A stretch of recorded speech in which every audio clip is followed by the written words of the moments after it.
GATE is MCQ Right. and it helps in quick checking. But the MCQ problem is it kind of quick recall or like pattern recognition. For many students, that becomes the goal. Instead of deep understanding, their kind of goal is to get a good rank in GATE. The two most important things in computer science is basically writing proofs and programming. And these two are not checked in GATE. I mean, I find we have so many talks and seminars and workshops, and there is not much curiosity among many students. So I mean, there is a famous quote by Socrates that wisdom begins in wonder, but the focus is more on jugaad instead of wonder. The first point, of course, we need jobs. Be pragmatic, like from middle class family people come, they need to get a job. But on the other hand, if you are doing a MTech or like you're getting a degree in a good Indian institutes, mostly you will get a job. So first one I want to talk about is the fallacy of CTC. Well, you'll see a lot of newspaper headlines like, okay, this IIT grad gets like 1 crore job. These kind of headlines are quite common, right? And then it's basically sunny case news or like sensationalism. But there are several issues with that. Some salary was 65 lakhs CTC. Now, if you get 65 lakh CTC, then what do you expect to be your enhanced salary? People might say, okay, for 5 lakh or 4 lakh. But it turns out for that particular case, the salary was 1.3 lakhs. Why? Because it is CTC. So there are several parts. Foundation versus package. Why foundation is important? There this power of compounding comes. So we all know about this Newton's first law, like V equal to U plus FT. So think of like V is your salary, final salary. U is your starting salary. But then there is also F and T, the growth rate and time. So all these are important. I mean, why do we focus on placement? Because I mean, in the beginning, we don't know what is research. So I think you should treat your career like a multi-arm bandits question. Like deep tech companies, there's always a need. And if you want to really become rich, then one option is research. I mean, think of Google, Larry Page, Sergey Brin. So a lot of times, actually, it's not orthogonal. If you do research, it will help you in the placement as well. But the problem is if you just focus on placement, then you miss the foundation. First, let me just give this point that why you should not cheat.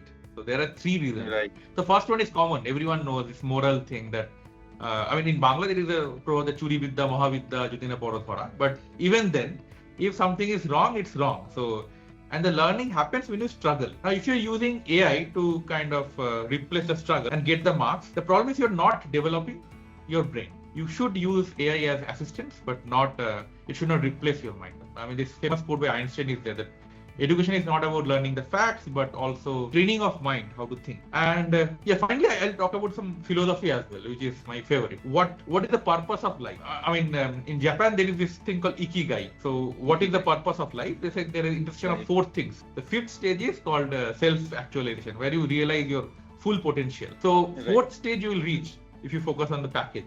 But to reach the 5th stage, ultimate goal, you need to work on something which you like. Hello, welcome back. Welcome back to another video of my channel. I am Kishal. I hope you all are doing well. Welcome back to another podcast of my channel. And I hope from the title, thumbnail, and the intro part of this podcast, you know who is my today's guest. He needs no introduction. He is Professor Arindam Khan from IISc Bangalore. Professor Arindam Khan is an associate professor in CSA department, Computer Science and Automation department at IISc Bangalore. Prior to joining IISc, he completed his PhD from Georgia Institute of Technology in theoretical computer science. Before that, he received BTech plus MTech dual degree from Computer Science and Engineering department at IIT Kharagpur. Now, there are 2 parts of this podcast. In today's video, we'll be discussing about MTech and GATE related topics. In the next part, we'll be discussing about PhD and research related topic. In this video, Professor Khan actually shared his experiences of interacting with GATE toppers for last few years. In specific, he told us that, after GATE, how students can be get ready for IISc Bangalore or any IIT for their masters, whether they should focus only on the placement or they should also focus on research and the foundation part. What are the misconceptions that is there regarding these packages and different placement statistics in different IITs and IISc, and what are the key skills that you must develop during your masters so that you can be progress in the industry or in the academia in the future. So I hope for all the aspirants and also whoever is doing their MTech now, this video will be really helpful because Professor Arindam Khan has shared some insightful thoughts with us. So if you want to know detail, please stay tuned with this video till end. That's all I have to say before starting this video. Without further ado, let's start into today's video. So first of all, thank you so much, sir, for joining in this podcast. So how are you? I'm good, and thanks again for hosting me. And congratulations Okay. for your PhD. Let me start with that. Okay, thank you. So my first question from this first part is related to gate performance versus readiness for IISc. So over past few years, I hope you have interacted with some of the brightest students in the country at IISc, and many of them are top gate rankers. But GATE, as you know, GATE is a MCQ based test, like multiple choice question based test. And if someone has some sort of intuition, they can probably have a good GATE score and all. So did you notice any common gap between the strong GATE performance and actual conceptual depth? There is some correlation between good gate rank and conceptual depth, but it is far from equivalent. And I mean, I can give some concrete examples. The course I teach, Design Analysis of Algorithms, or DA at IISc, normally the students who top the course also went on to, let's say, get the best thesis award in MTech research, or they get this medal for highest GPA in MTech, etc. The students who top, some of them are actually top AIRs in GATE. Like I remember one student, Deval Patel, he was GATE AIR 1. Great in courses as well. But there are some other toppers who are probably not within top 100 in GATE. They also did very well in the course. The other situation is also there. Some students are there who are probably get top 10 rankers, but in the course it was like maybe single digit marks in out of 100. Now, as you mentioned, the reason is like because of logistical reasons, there are more than 1 lakh students. GATE is MCQ, Right. and it helps in quick checking, for example. But the MCQ problem is it kind of quick recall or like pattern recognition and accuracy under like time pressure. Right. So for many students, that becomes the goal, like quick elimination of the choices, and like instead of deep understanding, their kind of goal is to get a good rank in GATE. But if the goal becomes a GATE rank, then that's a problem.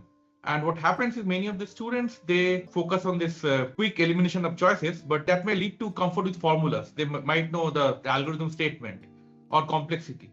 But when you ask why, then there's a discomfort. For example, the two most important things in computer science is basically writing proofs and programming. And these two are not checked in GATE. So many of the students, if you ask them simple question like, let's say sum of first n numbers are n into n plus 1 by 2. I mean, Gauss did it when he was 5 years old. But proving this is very hard for many of the incoming students, and programming as well. So many of my colleagues who are into system, they say the programming expertise also is not there because it is not testing the programming. Also like deriving things from first principle. So these things are lacking from GATE preparation sometimes. I find another thing which is very important for coursework or in general, like for graduate level studies, is basically independent learning. And you need to be curious to delve into new areas.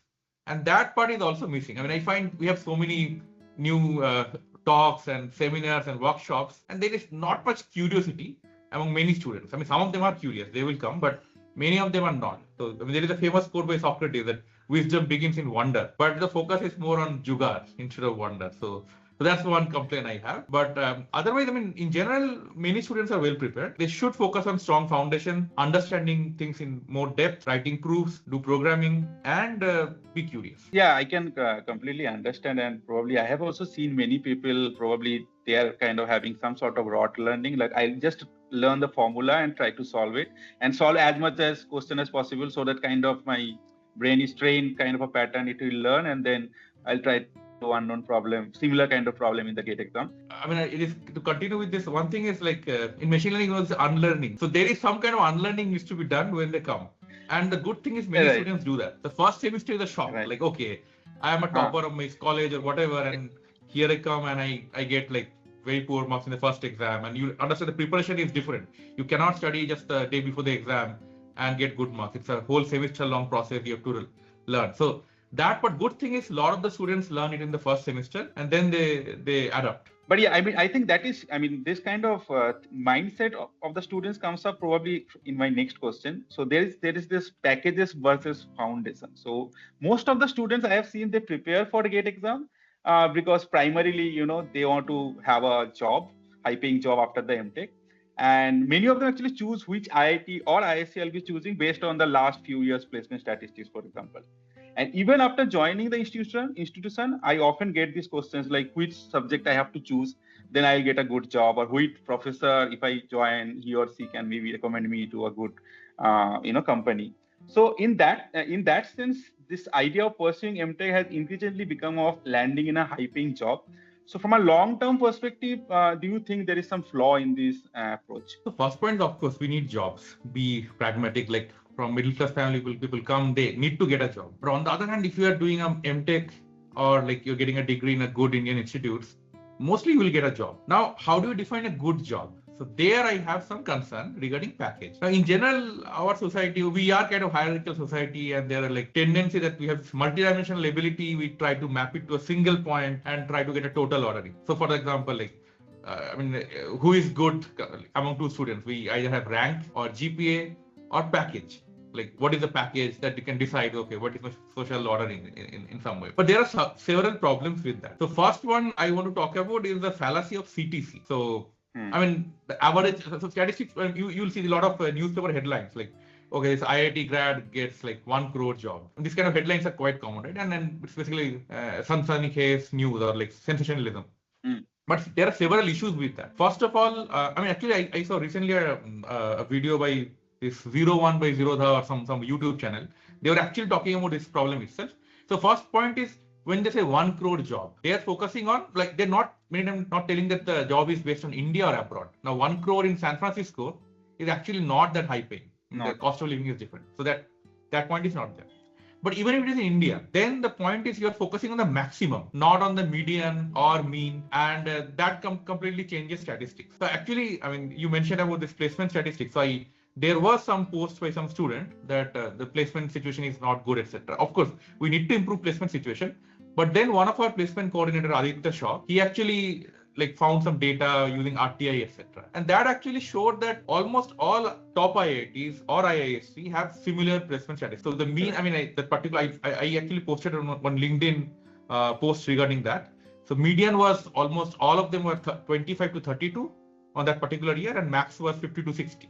And if you take mean, it's also similar range, but things flip. For example, I think among the median salary in that particular IISc was the highest, and some of the IITs were lowest. But when you take the maximum, some of the other IITs were highest, whereas IISc was not highest. So things change. But the point is, it's a multidimensional data. Whether you want to focus on the median or max or mean, it changes. But even if you focus, there's a lot of randomness, and they're almost similar. It's like 3-4 lakhs here and there.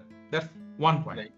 But even if you think of just the raw number, the CTC, think of some, I mean, the example I was mentioning the 01 data channel, they had one example case that some salary was 65 lakhs CTC.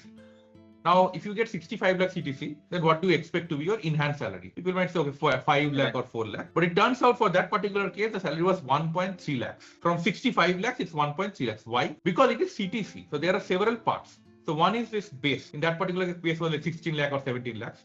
Then there is joining bonus, which is one time, like 5 lakh. Then there is retention bonus, 1 lakh. Then performance bonus up to 10 lakhs. And relocation bonus, 2-3 lakhs. And then this ESOP, or stocks, vested over some 4 years of time. They actually combine all of them together and tell you in one go, okay, or this is your package. But this is either one time, some of them, like relocation bonus or joining bonus. Some things are like future thing, for example, the ESOP. The company stocks may go up, may go down, and also it's vested over 4 years. So you may leave before that, then you might not get. So a lot of uncertainty is there. So if you just focus on this CTC point of view, it may be misleading, because different CTCs, they may be 65 and 60, but enhanced salary can be different because there are a lot of different uncertainties are there. So if you just make a decision based on the CTC, that is not appropriate. And the second point, as you mentioned, the foundation versus package. Why foundation is important? There, this power of compounding comes. So we all know about this Newton's first law, like V equal to U plus FT. So think of like V is your salary, final salary. U is your starting salary. But then there is also F and T. The growth rate and time. So all these are important. I'll give you one concrete example. Let's say there are 2 students and both are 25-year-old and they are getting 2 jobs. One is getting 30 lakhs starting salary, other one is getting 15 lakhs, double 30 and 15. But the 30 lakhs job, this person does not like the idea, but he's not really into the idea, but the package is more. So he will grow, but let's say he will grow by 10%. And the person who joins at 15 lakhs, he grows by 20% because he has strong foundation, he likes the area, and probably it will help him in the future. So in the beginning, it's still the same, because if you increase by 10% per year with a 30 lakh base salary, you get 3 lakh increment in the first year. Whereas 15 lakh with 20% increment, it's again 3 lakh increment in the first year. Now let's say both of them work and then one retires at 50 years of age. The first person who got 30 lakhs because he was not into that area, he got tired and retired early at 50. Now, which one will give you more salary at the end? Total amount of salary incurred over lifetime, which one is more? The who started, I think, first, I think 15 lakhs, right? Because yeah, so that is kind of people can guess, but I will tell you the numbers, which is shocking. So Okay. the person who started with 30 lakhs with 10% growth, he will retire with 30 crore, which is a huge amount of money. But the person Okay. who will start with 15 lakh with 20% growth and retire at 60, he will end up with 450 crore, 15 times more. That's the power of compounding. So that's the reason people should focus on foundation. And in the long run, that really matters. And I mean, I in the post I mentioned this thing, this greedy algorithm is suboptimal. So if you, in the long term, if you think this myopic choices are not optimal, and I mean, you think of this movie, Three Idiots, this excellence ke piche bhago, success shark mark ke aa jayegi, something was there. So if you focus on the foundation, anyway, you'll get successful. Also, I'll say like many of the students who join this jobs, for example, some of my students joined high frequency trading, which pays really well. But the job is also demanding, and it is not for all. For some students, it is good, but for all, it is not there. So if you have this package, it might give you comfort in the beginning, but it may not give you happiness. But on the other hand, if you have foundation, then it gives you a freedom. If you have a strong foundation, you have the choice. I mean, you are needed in the industry because you have the strong foundation. So you can make your own choice. You have the freedom and purpose. So in the long run, I will recommend foundation over package. Okay, yeah. My next question will be related to placement and research. So I think you have seen examples where students focused on research, and also there are students probably who is more focused on placement. And what we used to see is that students who are focusing for placement, they often goes for internship in the summers. But those who are interested for research, they eventually stayed back in the campus and started working with their supervisor. So have you seen examples of students who focused research initially, but eventually performed better than who are focusing for placement?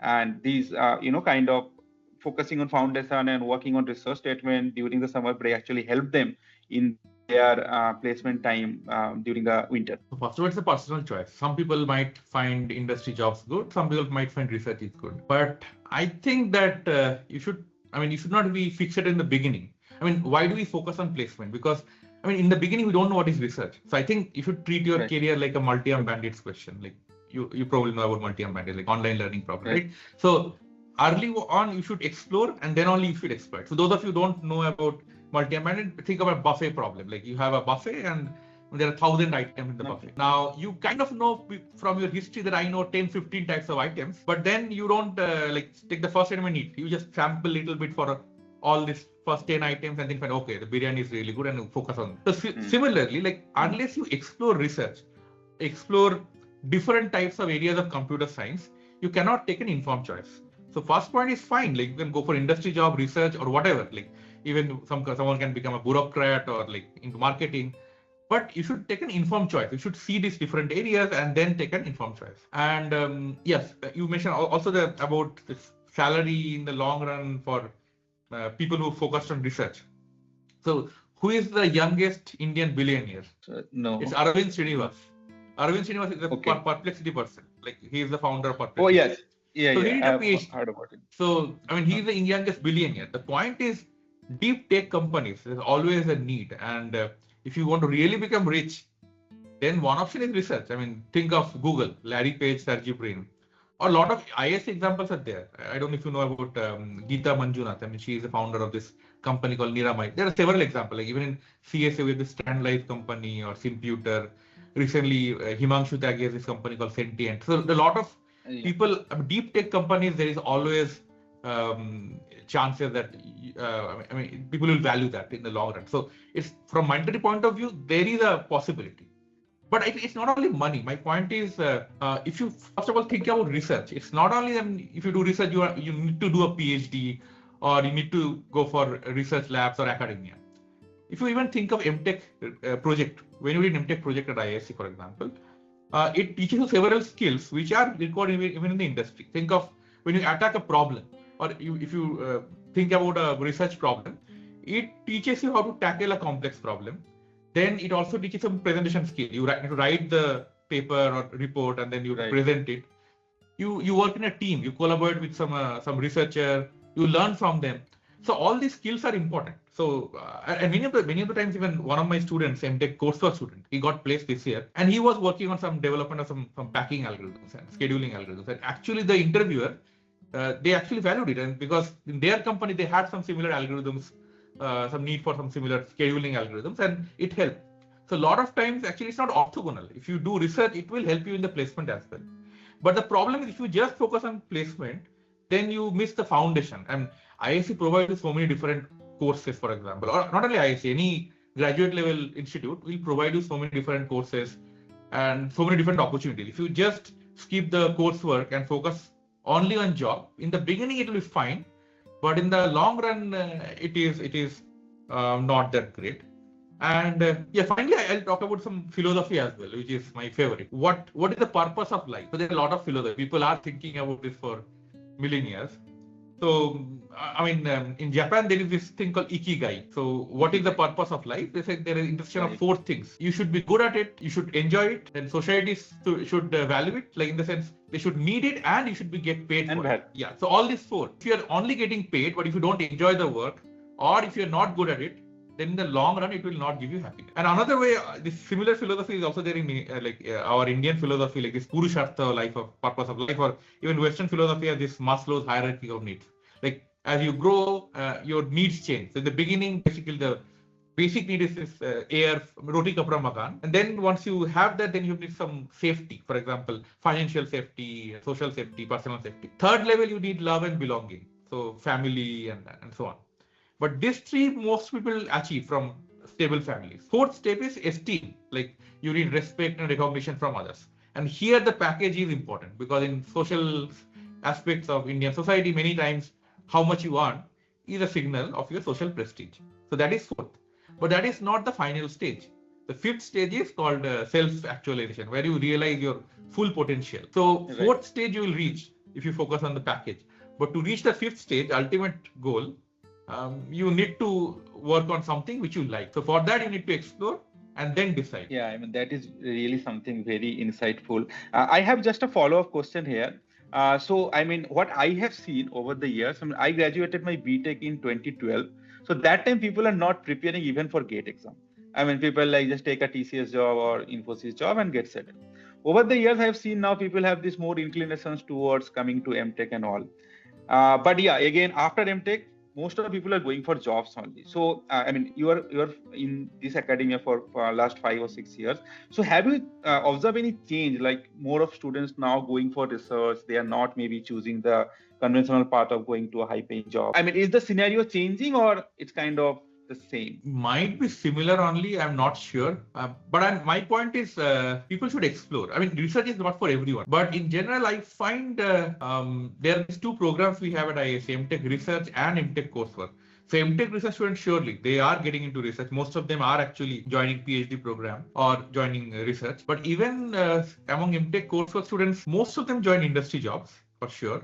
But many of them are still looking for some expertise in some particular domain. I mean, many of them are going for, let's say, IML jobs. So they need some amount of exposure to cutting edge technologies and research. So there is an inclination there as well to learn new techniques or cutting edge tools. Okay, so my next question is related to plagiarism and use of AI. So plagiarism has been an issue in academia for quite a long time. But recently, because these AI tools has come up and, you know, they changed the complete landscape. Like you can copy one's text, put it to ChatGPT and say just refresh it and look it as not plagiarized, and it will just write it in a different tone completely. So how serious this problem is today from a faculty's perspective? Yeah, it's a problem. Like people are using it, so we have to adapt. So there are several ways to adapt. For example, I mean, in class exams, for example, people cannot cheat. But first, let me just give this point that why you should not cheat. So there are 3 reasons. Right. The first one is common. Everyone knows this moral thing that, I mean, in Bangla, there is a proverb, the Churi Vidya, Mahavidya, Jutina Porothora. But even then, if something is wrong, it's wrong. So it's philosophical point of view, it's immoral. But if you take that statement and think of, let's say, pragmatically, second point, so let's say there is a small chance you'll get caught, 10% probability. Now it's a small probability. But if you do it repeatedly, let's say 20 times, then the probability you'll get caught is more than 1 minus 0.1 to the power 20, which is like 90%. So then you'll almost surely be caught one time. And it's not worth. Because if you get caught, you'll probably fail in the course. And it takes, years to build a reputation, but seconds to destroy it. And third point is more rational point of view, which is, I think that's the most important thing which students should understand. That why do you do coursework or why do you learn some subject? In the long term, you are developing a skill. And the learning happens when you struggle. Now, if you're using AI to kind of replace the struggle and just copy paste the code or proof, whatever, and get the marks, the problem is you're not developing your brain. So there is a famous economist, Daniel Kahneman. He has a book called Thinking Fast and Slow. He talks about these two types of brains. One brain is fast thinking, intuitive. Second brain is more logical and complex, which does most of the mathematical or logical ability, which is slow. Now, what we develop over the years, the complex problem solving skills are mostly done the second type 2 brain or system 2. And that requires deliberate practice and struggle. If we don't do that, we might get grades. Fine, you cheat and get grades. First of all, that is also difficult because the in-class exams you will not. But even if you do that, maybe 5%, 10% marks will be there. But then you will not learn the subject. Your brain will not get developed. And especially when you're young, these neurological connections and neural pathways are being made. It's very important to struggle and learn the subject because later it becomes more hard. So I think one should use the opportunity to learn over this period. There are two more things. One is there is AI. We cannot. We have to learn AI, but how to use it for our education. So one option is use it as a tutor. But a tutor will not hallucinate so much. So AI can hallucinate. Mm. So think of a friend, right, and you can. Generate new examples. You're learning some subject. You feed it and then ask for examples. Or you can explain your thought in words and see, if it is fine or not. Get some feedback. So this kind of a friend or tutor, that is helpful. Especially prompting. You wanted to learn properly how to give a prompt so that I get a better feedback. Even in research, sometimes I'm using AI just to get some ideas. It is still far from solving math problems, like hard math problem. But let's say I want to prove some simple inequality. Earlier, maybe I would spend some time doing the calculations, but now many of the times AI will do it. ChatGPT writes some inequality to proof, it will probably do it many of the times, and then you can check it. So those things, you have to debug your understanding, generate example or explain concepts, it's fine. But no way you should just copy paste the homework questions and do it, because AI is supposed to sharpen your mind, but not to replace it. Right. It's like calculator. We have calculators and we'll use calculator, but before using calculator, we should learn how to calculate, like how to do addition, subtraction, then we automate. Similarly, you should learn how to program. If you do vibe coding from the beginning, then you will not know how to think properly. So it's basically in a way, one can think of, it's like gym. Like let's say Virat Kohli plays cricket, but he spends so much time in the gym because overall these muscles are useful for cricket. Individually, you might think, what's the point of training so much in gym? Inzamul Haq did not probably spend time in gym and he did quite well. Similarly, if you want to do well, you have to train your brain in different subjects. You have to struggle. You have to learn systems, math, algorithms, all these subjects. And that is required. And there, you should use AI as assistance, but not it should not replace your mind. My next question is, what are the areas or skills should see a student build in MTech to stay relevant and successful in the industry today in the long term? So again, one thing I again find it's personal. All different students are different. One should not imitate other students thing, but there are some core skills I think which will remain relevant in the industry in foreseeable future. So one is of course analytical skills. ChatGPT can write some code or Claude, etc. But still, how to design a problem, this algorithmic thinking or mathematical maturity, this kind of analytical skills, it is going to be there. Even if there will be some assistance from some part, all questions are not solved. And just to map a problem to another problem, and it's an intellectual exercise, it makes you probably smarter in the long run, just analytical skills. So learning math, algorithms will be helpful in the long run. Second is the communication skill part, like writing or verbal communication. It is, again, essential skill. It is going to be there in industry. ChatGPT again can help you with your writing. But on the other hand, if you don't know how to write, just always rely on that, then first of all, you're missing your own signature. Everyone has a way of storytelling. So then your own signature will be missing. So you should learn how to write in your own words, in your own way. The expression part is important because also, there is also bias. For example, there is an article that the training data, it biases. So ChatGPT the way it answers the question is basically something like Western European way of thinking, Right. Germany or Netherlands, because that's the average thing that is. So if that's you think data of bias, cultures, kind of. the data bias, exactly. So if you think culture, so say Indian culture and Chinese culture, the questions we'll expect from LLM will be different. So we have to use our own thinking, understanding to develop our own communication skill. So those issues will be there. So I think writing and verbal communication, like oral communication, it is a critical skill. And third is also social and emotional intelligence, because in the long run you have to work with a team and empathy, how to lead, leadership skills, etc. That is important. And even when you're doing a project, for example, so I mean GATE or IIT, all these are competitive exams.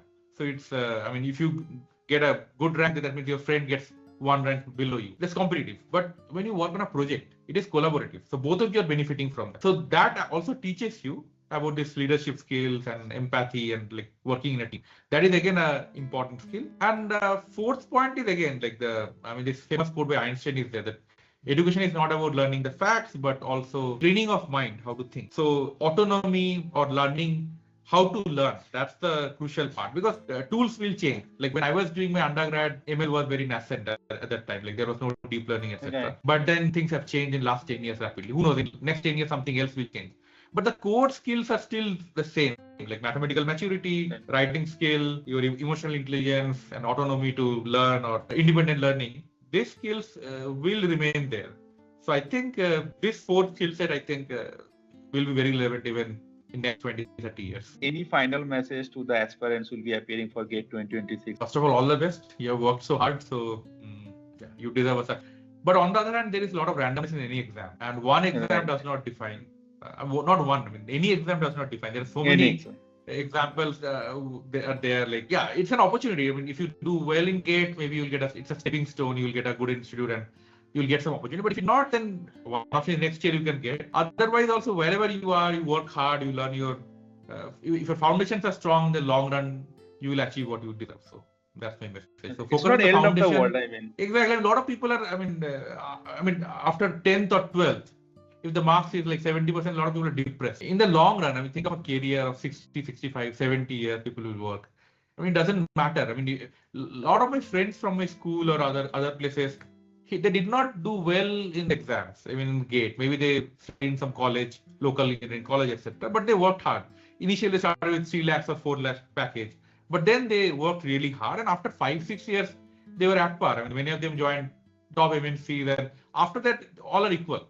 And then whatever you perform, based on that, you'll deserve your promotion and whatever. So, and there are so many examples. If you think, just in LinkedIn, if you search, I mean, it does not matter. Again, V equal to U plus FT. You can be small, but F and T are also important. Yeah. So what I believe or what I feel is that these exams, they have an immediate effect maybe in the career, like whichever college you're getting after 12.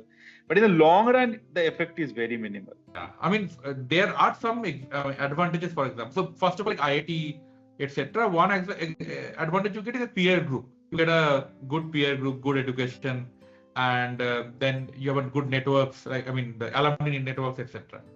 But also there are issues. For example, a lot of students are there who don't thrive in pressure situation, and many of the places, I mean, there is too much competition and they don't thrive there. They like to, I mean, think on their own pace and so on. So for many students, actually, it might be good to study in some other institute close to their home, for example. So it's an individual choice. Some people will thrive in places which are hyper competitive, and some might be fine if there's a balance between personal and professional life. And in the long run, what matters is your passion and perseverance. So you're correct. Short term, I mean, also the exams test, like, as I mentioned, quick recall and accuracy under time. It does not test deep thinking. Yeah, so it does not. I mean, it's just a feedback on that particular day, so that particular question, your particular skill set. That is why, I mean, we should also deal with this uncertainty. And we should learn how to deal with uncertainty. Life is unfair. There will be randomness. Right. So we should learn how to deal with the uncertainty. If the failure comes, fine. But next time, maybe I mean, also think of this way: like, you're unlucky, maybe only 10%. The same example I'll give, like 10% chance that you will get lucky in one attempt. But then if you give 20 attempts, you will get successful 90% probability. So just keep repeating. I'm not for GATE. I'm not saying that repeat GATE 20 times, but whatever like opportunities come, If you try 20 times, you'll be successful at least once. Okay, before finishing, I have some rapid fire question. You have to choose one of them and you have to answer with, you can answer with one line. It will be easy. It will not be that tough. Get time question. Yeah. Is it MCQ or not? Yeah, that's the first question. MCQ or descriptive exam? Descriptive exam. Okay. Okay, Admission. one sentence. Okay. It depends. Like Yeah. logistically, MCQ is easier, but understanding wise, it does not reveal much. So descriptive exams are much better. Okay. Admission based only on get rank or with interview? With interview again. Basically, you have multiple data points, so it's better. Right. The next is proofs or coding. It's difficult. Both are equally important, I'll say, for a computer science. As a theoretician, proofs are more important, but CS is CSE, the science and engineering. So I think proofs are important to science, and engineering is like coding, or think of even algorithms, design and analysis. The design part is the coding part, let's say, and analysis part is proof. So both are important. In this case, it's time. Okay, my next one is Arindam Khan as a teacher or Arindam Khan as a theorist? Teacher or as a theoretician? Theoretician, yeah. Difficult question. It's tie. I think both are important. I cannot distinguish between. Both are my identity, so I don't know. Okay. My final question: IISc campus or IIT Kharagpur campus? It's again a difficult question. A lot of memories in Kharagpur undergrad days. I was in RK Hall. So. Okay. But now, if I compare, I think I like IISc campus better nowadays. Okay. With that, we are finishing this part 1.